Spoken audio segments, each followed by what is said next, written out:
The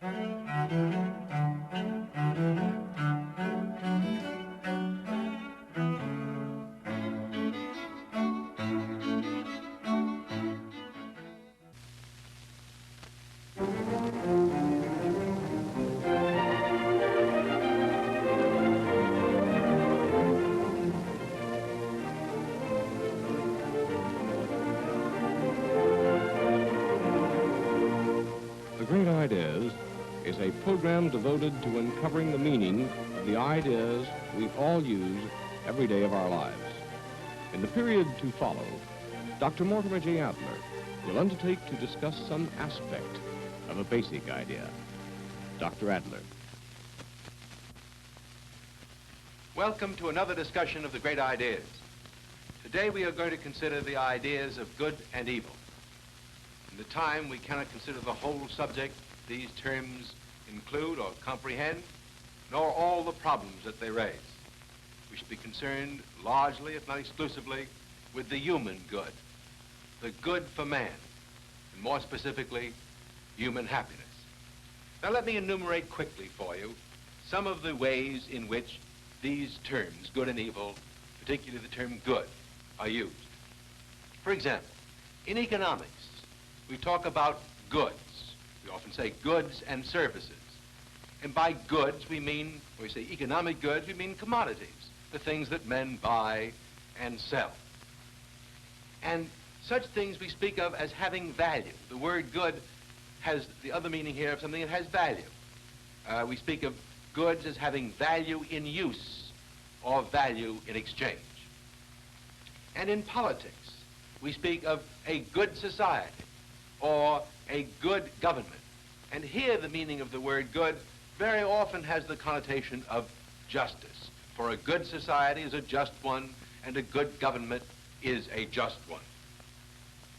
Then in ethics, we use the term good often to mean the character of a man. We speak of a good man. We speak of a man leading a good life. But here there are two further points worth paying attention to at once. Sometimes when we speak of a good man, we have in mind that he's a happy man. And sometimes we put the emphasis a little differently on the fact that he is a virtuous man, or even more strictly, a righteous man.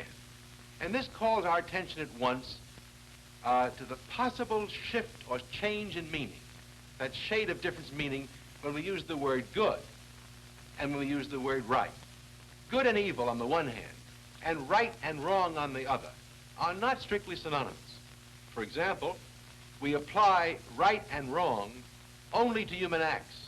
We speak of them as right acts or wrong acts, and we don't speak of right things or wrong things, whereas we do use the word good and evil for everything in the universe. Anything we can talk about, we can speak of as good or bad. And this brings us to the third, or the fourth, major use of the term good, as is used in metaphysics, where everything in the world is spoken of as good. And here the word good has the meaning of perfection. Some things are better than others because they are more perfect in their being or their reality than others. Here, the grades of goodness in things is the same as the grades of perfection in them. All the way from the least perfect things in the universe, the things with the least being or reality, atoms and molecules, through the scale of living organisms up to God. Now, in this discussion, I would like to spend all of our time on the good as it is good and evil as it is discussed in ethics, the moral good. And here, the great problem, certainly the one I think is worth our time to concentrate on, is the question about our judgments concerning good and evil.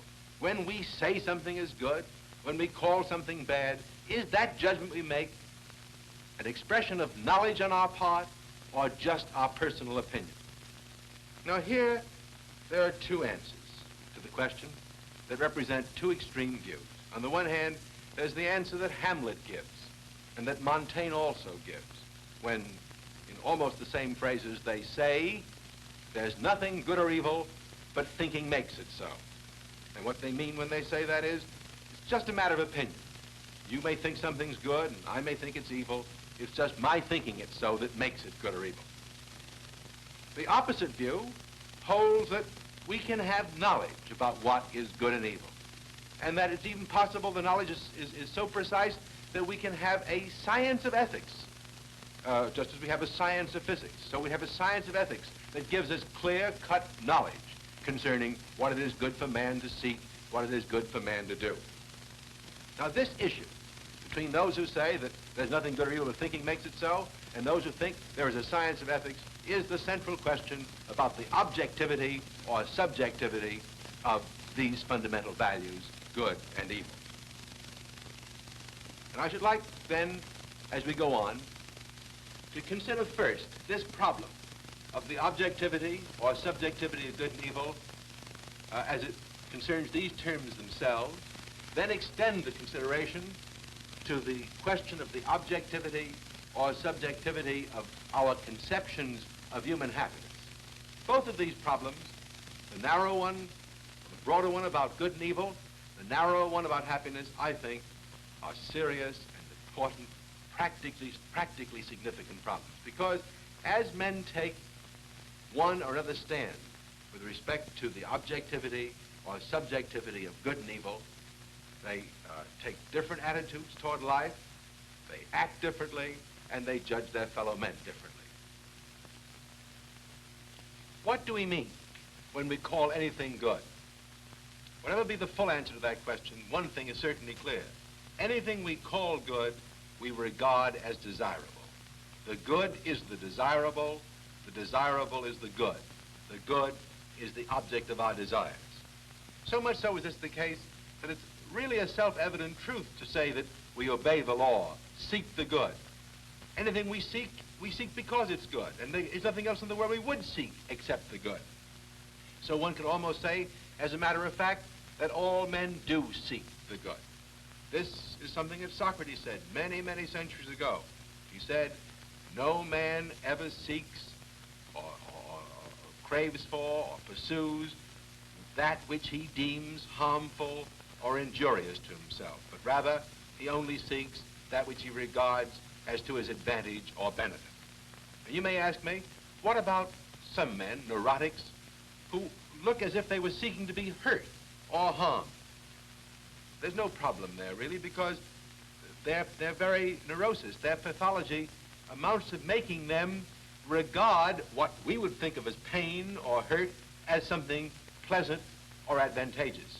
So as they seek it, even though it looks abnormal, they are seeking something they deem pleasant or advantageous.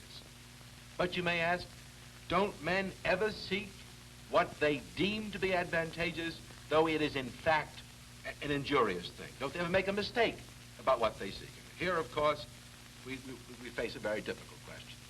It leads us to the first consideration we can have of the distinction, a very important distinction, between the real and the apparent good.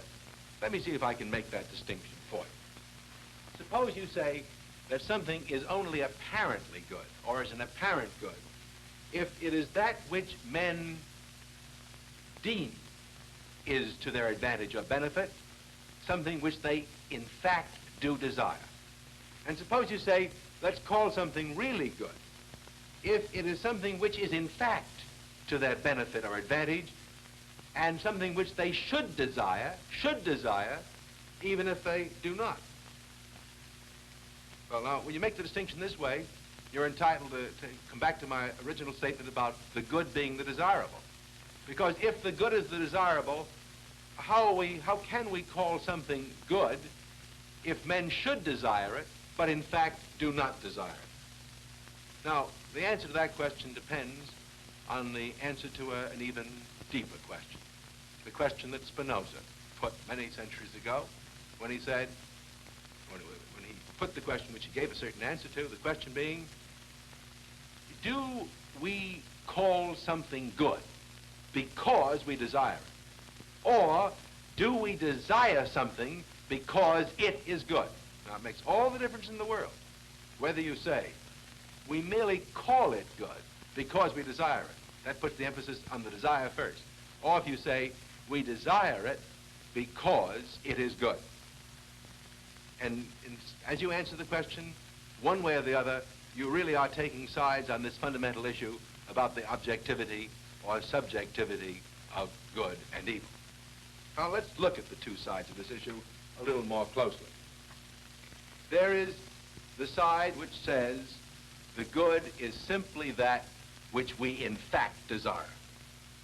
It is that which pleases us because it satisfies our desires. And that being the case, the good is entirely relative to our desires. That is good for you, which satisfies your desires. That is good for me, which satisfies my desires. And there's no distinction at all between the real and the apparent good. This is the position that is often called hedonism, the position which identifies the pleasant, that which satisfies desire, with the good. Whatever pleases me is good. Whatever pleases you is good. Whatever pleases me may be something different from that which pleases you. Let me read you 3 statements of this position from the great books. I have here in the Syntopicon 3 statements that I think are worth hearing. Spinoza says, the terms good and evil indicate nothing positive in things considered in themselves. One and the same thing may at the same time be both good and evil or indifferent according to the person who makes the judgment. The good is merely that which individuals regard as useful to them, that which satisfies or pleases them. And Hobbes says, pleasure is merely the appearance or sense of the good, as displeasure is the appearance or sense of evil. And Locke says, what has an aptness to produce pleasure in us, that we call good, and what is apt to produce pain in us, we call evil. And one other great writer, John Stuart Mill, in his essay on utilitarianism, also identifies the pleasant with the good, that which satisfies us as the good. But Mill raises a further question. Mill says, are all pleasures of the same quality, or are there not some higher and some lower pleasures? And shouldn't we be concerned with men of higher and lower quality, a cultivated man and a less cultivated man? And if so, doesn't one introduce at this point into the order of pleasures some other criterion than pleasure itself for talking about the better and the worse? For example, Mill will say, it is better to be a human being dissatisfied than a pig satisfied. Better to be Socrates dissatisfied than a fool satisfied. And this sounds as if one could not hold completely to the simple statement that the good is whatever pleases you or me, because this doesn't give us a way of distinguishing between the human being and the pig, or Socrates and the fool. Now the opposite side, the side which insists upon the objectivity of good and evil, insists upon the distinction that I began to suggest to you between the real and the apparent good. And it uses this distinction in the following way. It says that the real good is the objective good, the apparent good, the subjective good, the good merely as I judge it.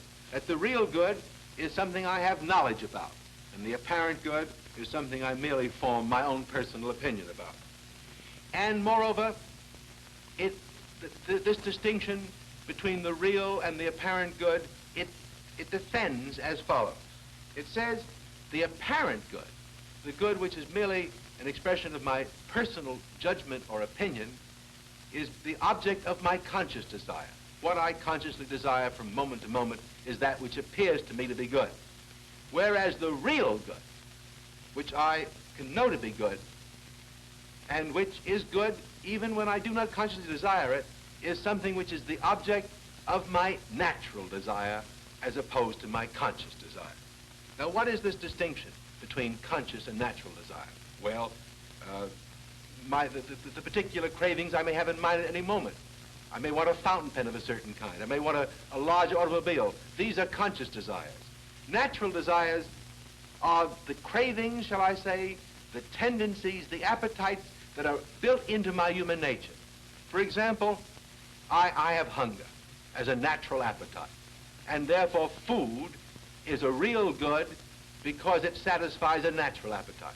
I have a mind that seeks to know, and therefore knowledge is a real good because it satisfies my natural desire to know. And I have a social nature that craves friendship and society, and so friends are real goods because that satisfies my natural desire for companionship. And whether I consciously desire these things or not, these things are naturally good for me. So that a miser who seeks only gold is actually seeking that which is not really to his advantage and is frustrating himself because he does not consciously seek those things which are needed by him to satisfy his natural desires and fulfill his natural capacity.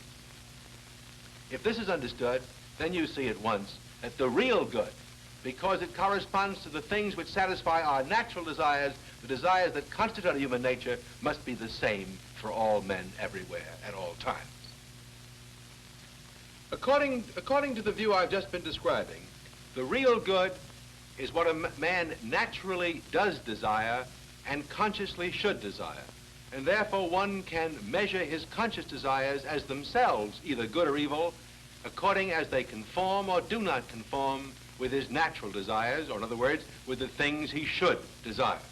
Now there's one other problem we have to face in considering good and evil, and that is the question about the highest good. What is the highest good in human life, or what is sometimes called, in the tradition of ethical discussion, the summum bonum, which is the Latin for the highest good, and sometimes simply means the ultimate goal, the end, the final objective of all human seeking. Now, when one considers the summum bonum, or the ultimate goal or end of human life, one must begin to consider goods as means and ends. Some things we seek, not for themselves, but as conditions of getting something else. They're means. For the most part, I think most people recognize that money is not an end, but a means. We want money for the things it purchases, the goods and services. We do not want it for itself. So we want health for the most part, not for its own sake, because health is a condition of good activity. We're able to do the things we want to do when we're healthy, as we cannot when we are ill. And so the question arises, what is that which is good ultimately in itself? That which we seek for its own sake, and not for the sake of anything else, whereas all of the things we seek for the sake of it. Now this is the common understanding that everyone has of happiness. Everyone, I think, uses the word happiness to name that which he seeks for its own sake and not for the sake of anything else. I mean, I would defy you to try to complete the sentence I'm going to begin now. I want to be happy because. Now you fill the rest in. Because why? Why do you want to be happy? The only answer anyone can ever give to that question is because I want to be happy. There is no because for happiness except itself. One wants to be happy because happiness is the ultimate good that everyone seeks. There is general agreement on this, by the way, in the history of European thought. Again, if I turn to the great books, I can read you a series of classic statements that indicate how wide the agreement is on this conception of happiness as the ultimate goal which every man seeks. Aristotle says, we call ultimate, without qualification, that good which is always desirable in itself and never for the sake of something else. Such a thing, happiness, above all else is. For this we choose always for itself and never for the sake of something else.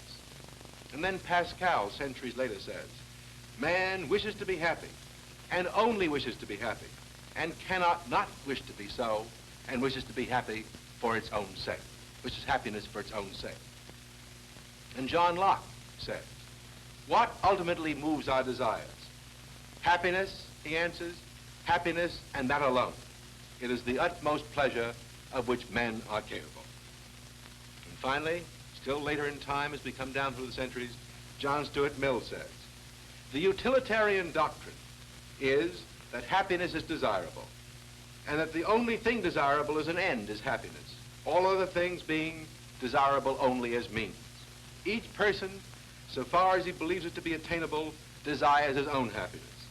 That is enough to prove that it is a good, to show that it is the good, not just a good, but the good, the ultimate good. It is necessary to show not only that people desire happiness, but they never desire anything else. And this is not too hard to show, I think, because if we examine what we mean by happiness, I think we see that the meaning contains this fundamental note or insight, that a man is happy if he is in a condition which can be described as desiring nothing more. Happiness is that state which leaves nothing more to be desired. Nothing can be added to it. No additional good can enrich it. That is why John Stuart Mill sometimes refers to it as the sum of all satisfactions. And if it is the sum of all satisfactions, it clearly is, being the sum of all satisfactions, it is an ultimate good. Nothing beyond it, there's nothing beyond it for us to see. As the sum of all satisfactions, it's a complete good. It is the whole good, and all other goods are parts of it. And one might say, because all other goods are only partial goods, whereas happiness is the whole of goods, happiness consisting in all good things, those parts are like means in our quest or pursuit of happiness as the whole, which is the end. Each part we accomplish, each part we obtain, leads us a little nearer to the object of our pursuit, the whole good, which is happiness. Now again, we face the same old problem we faced earlier in this discussion. Is happiness something that is objective or is it subjective? Is it the same for all men, or does each man seek happiness differently, seek it according to his own desires and his own judgments? This is a very important question, because on this question rests the whole validity of the science of ethics, so far as ethics is concerned with happiness. Is the content of happiness the same for all men, or does it vary from man to man? Here again, we face the position of the relativist, the subjectivist, who says, to each man, his happiness is what he thinks it is. Each man views his happiness differently from every other man and judges it according to his own temperament, his own desires. For example, John Locke says, though all men's desires tend toward happiness, yet they are not moved by the same object. Men choose different things, and yet all choose right. Locke here quarrels with the philosophers of old, who in his opinion vainly sought to define the summum bonum, or happiness, in such a way that all men would agree on what happiness is. And according to Locke, the greatest happiness, which each man seeks for himself, consists in having those things which produce the greatest pleasure. And these, says Locke, to different men are very different things. Now, the opposite view here relies once more on the distinction between the real and the apparent good. The real happiness is the happiness that men should seek, and this happiness is the same for all men. The apparent happiness is the happiness that, in fact, men do seek, and this may vary from man to man. But you may say to me, what does the real happiness consist in? What does the real happiness consist in? And I will say, in answer, since happiness is the whole of goods, it is the sum of all good things, it must consist in the sum of all real goods to be the real happiness, which is the same for all men. So you may say, can you answer that question? Can you say what all real goods are? And I think I can. If I look at human nature and consider natural desires, I think all the goods that constitute happiness fall into these four major classes. External goods, the things we call wealth, all the goods, the economic goods and services we employ, all the commodities. These are one of the four major types of goods. And then bodily goods, things like health and physical pleasure and rest. And then the social goods that satisfy our human social nature, our friends, and the society in which we live. And finally, the goods which are specifically goods of the soul, knowledge, truth, wisdom, and the moral virtue. Now these correspond to all of our natural desires, and the happy man is the man who has all these goods, some wealth, health, some pleasure, friends, society, wisdom or knowledge, if you will, and the virtues. But among these goods, there's one basic distinction. Above that line, there is an element of chance in all these goods. I mean, whether I have wealth, whether I have health, whether I have friends in society even, depends not entirely upon me, but upon some external accidents, so that in varying degrees, these are all goods of fortune. I can lose them. through no fault of my own. And I may not even gain them through no fault, without my being at fault. These goods only, the goods below the line, are the only goods that are entirely within my control, entirely within my power of choice and action. And so these goods are the specifically moral goods, the goods upon which the possession of all these other goods depend. This is the view that sees happiness, the pursuit of happiness, as dependent very largely on the amount of knowledge and virtue we possess, because upon the amount of knowledge and virtue we possess depends our pursuit and gaining of these other goods, into the possession of which some element of chance or fortune enters. I cannot close this discussion without telling you of the attack upon the theory of happiness that I just expounded for you. This attack comes from the Stoics in the ancient world and from the great German moral philosopher Immanuel Kant in the modern world. The Stoics say that all these goods here, the goods that I've called the goods of fortune, or the goods into which some element of fortune enters, are indifferent, that they really are neither good nor evil. And the Stoics go on to say that the only thing which is really good in the whole wide world is a man's own goodwill. And this consists in obeying the law and doing one's duty. Marcus Aurelius, the Roman emperor who was a Stoic, says we should judge only those things which are in our power to be good or bad.